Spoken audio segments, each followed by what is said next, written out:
Hi friends, it's me, Treva from your Canton Library, and I have a treat for you today. The story that I'm going to be reading to you is The Polar Express. I can't wait for you to hear it. It is one of my favorites. Are you ready?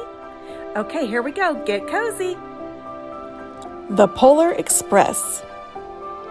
Written and illustrated by Chris Van Allsburg.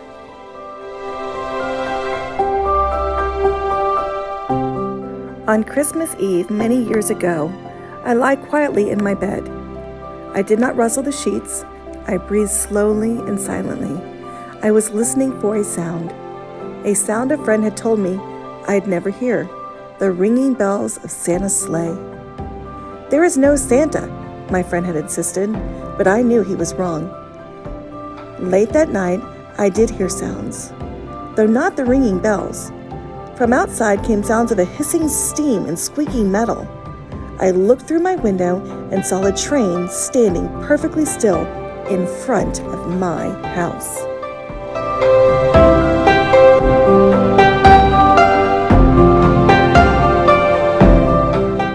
It was wrapped in an apron of steam. Snowflakes fell lightly around it. A conductor stood at the open door of one of the cars. He took a large pocket watch from his vest, then looked up at my window. I put on my slippers and robe. I tiptoed downstairs and out the door. "All aboard!" the conductor cried out. I ran up to him. "Well," he said, "are you coming?" "Where?" I asked. "Why, to the North Pole, of course," was his answer. "This is the Polar Express." I took his outstretched hand and he pulled me aboard.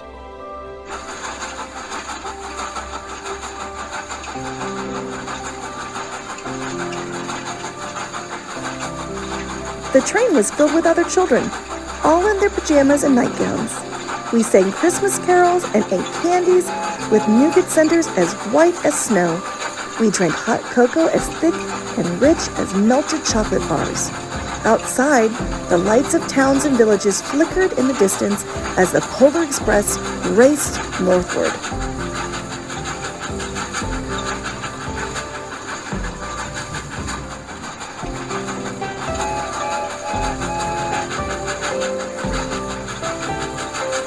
Soon, there were no more lights to be seen.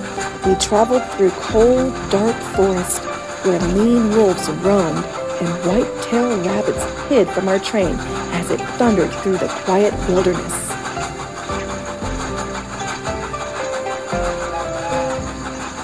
We climbed mountains so high it seemed as if we would scrape the moon. But the Polar Express never slowed down. Faster and faster, we ran along, rolling over peaks and through valleys like a car on a roller coaster. The mountains turned into hills, the hills to snow-covered plains. We crossed a barren desert of ice, the great polar ice cap. Lights appeared in the distance. They looked like lights of a strange ocean liner sailing on a frozen sea. "There," said the conductor, "is the North Pole." The North Pole. It was a huge city standing alone at the top of the world, filled with factories where every Christmas toy was made. At first, we saw no elves. "They are gathering at the center of the city," the conductor told us. "That is where Santa will give the first gift of Christmas." "Who receives the first gift?" we all asked. The conductor answered, "He will choose one of you." "Look!" shouted one of the children. "The elves!" Outside, we saw hundreds of elves. As our train drew closer to the center of the North Pole, we slowed to a crawl. So crowded were the streets with Santa's helpers. When the Polar Express could go no further, we stopped and the conductor let us outside.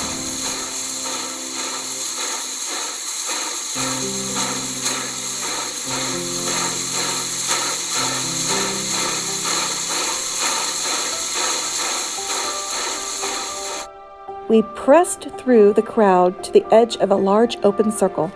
In front of us stood Santa's sleigh. The reindeer were excited. They pranced and paced, ringing the silver sleigh bells that hung from their harnesses. It was a magical sound, like nothing I'd ever heard. Across the circle, the elves moved apart and Santa Claus appeared. The elves cheered wildly.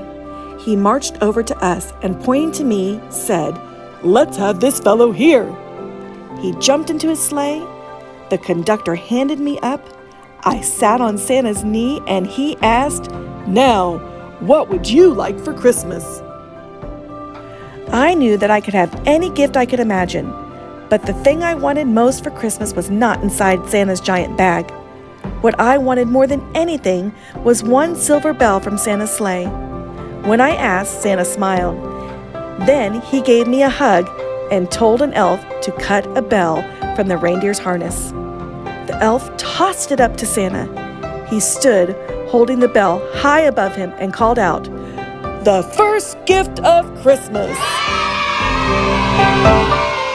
A clock struck midnight as the elves roared their approval. Santa handed the bell to me, and I put it in my bathrobe pocket. The conductor helped me down from the sleigh. Santa shouted out the reindeers' names and cracked his whip. His team charged forward and climbed into the air. Santa circled once above us, then disappeared in the cold, dark, polar sky. As soon as we were back inside the Polar Express, the other children asked to see the bell. I reached into my pocket, but the only thing I felt was a hole. I had lost the silver bell from Santa Claus's sleigh. "Let's hurry outside and look for it," one of the children said. But the train gave a sudden lurch and started moving. We were on our way home. It broke my heart to lose the bell. When the train reached my house, I sadly left the other children. I stood at my doorway and waved goodbye. The conductor said something from the moving train, but I couldn't hear him. "What?" I yelled out. He cupped his hands around his mouth. "Merry Christmas!" he shouted. The Polar Express let out a loud blast from its whistle and sped away. On Christmas morning, my little sister Sarah and I opened our presents.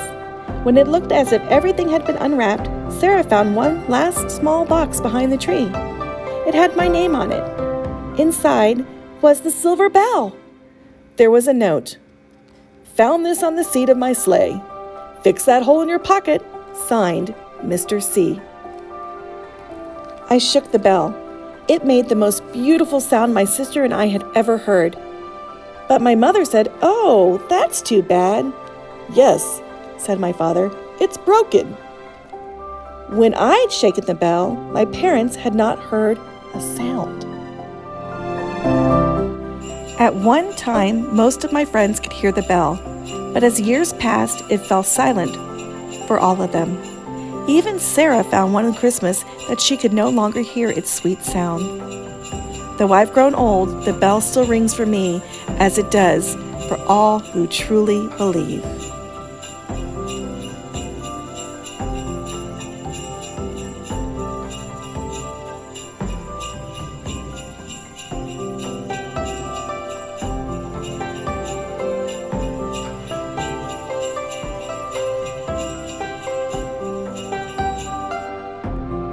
Hey friends, I sure hope you enjoyed the Polar Express. It is one of my favorite.